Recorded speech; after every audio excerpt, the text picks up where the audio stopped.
stuff that you may have missed, all you do is keyword podcast. Plus, stay connected with the show at kiss108.com, keyword Maddie. Hello, Nick. Welcome back.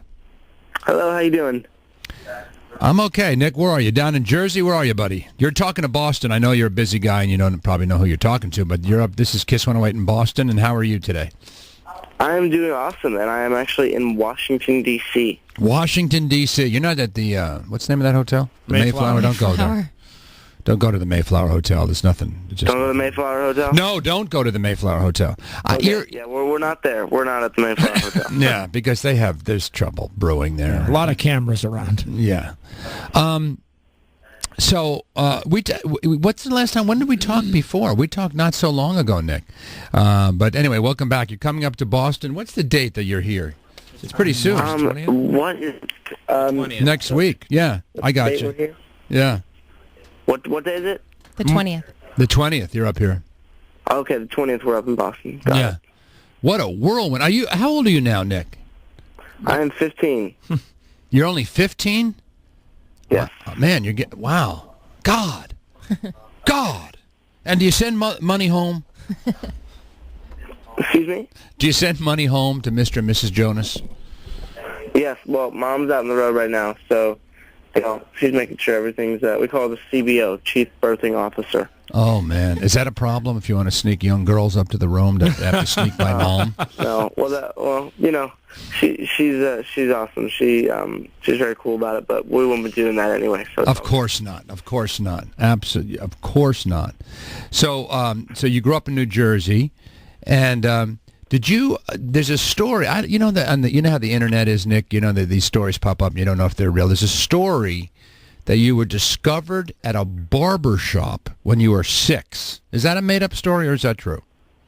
Well, actually, the story is that I was at a hair salon with my mom, and we were, getting our haircut, and basically what happened was I started singing while she was getting her haircut, and someone heard me singing, and they said I should go see this manager. So I went to go see the manager.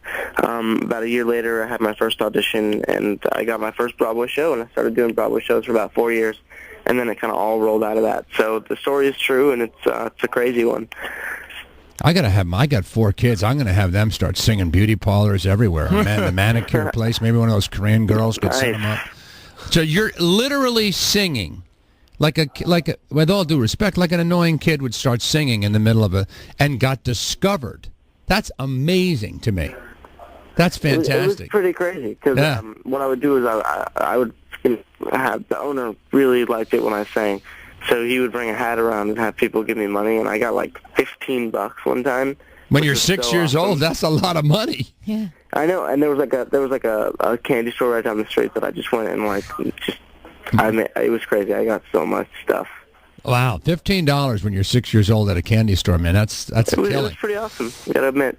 Now you started working on Broadway, or yes, I did 4 Broadway shows, and during the time I was doing my third, I recorded a song, and someone heard it at Sony Records, wanted to sign me, and I started working on a solo project, and out of that, it became a group project because I wrote a song with my brothers for it. So basically, here's what happened. You were the kid with talent. Your 2 older brothers who were just kind of laying about the house.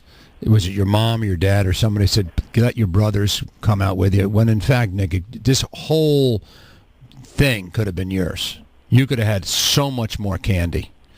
If you didn't drag Joe and Kevin. This is the crazy part. Joe was doing Broadway at the same time I was, so that was crazy. And then Kevin was also doing like commercials and acting and all that. So it was kind of funny how it all kind of came together. Kind of a family is this. One day we might want to be in a band. Yeah. And the fact that we're doing it now and that it all came together like it did is just a really cool thing. Now we're much stronger as a group, so that's cool.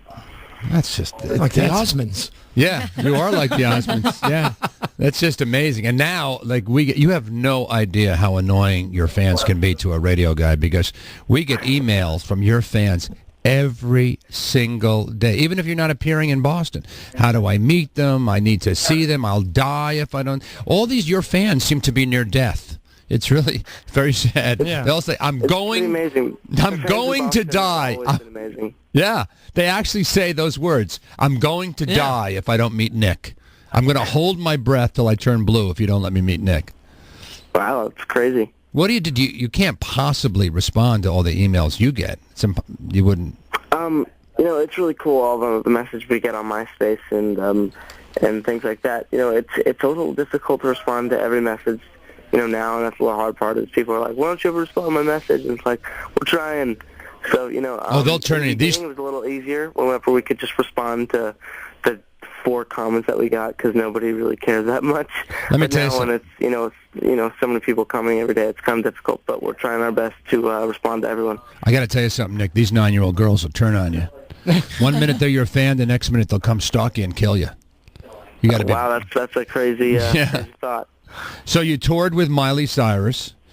Yes. How was she? Now she this past when was it? I guess when was her big tour? The end of fall around the holidays. Yeah. The biggest tour in the country at that time. Was she tough? Tell us the truth. Was she a little attitude, little diva?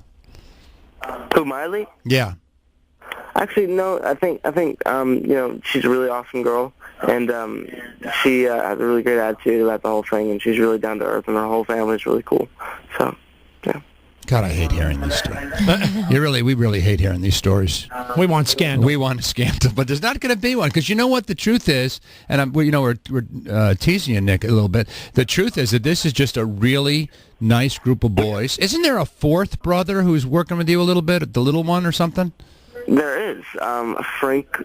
Frankie Jonas is his name, and he's 7 years old, and he basically runs the show. So you bring little Frankie out there?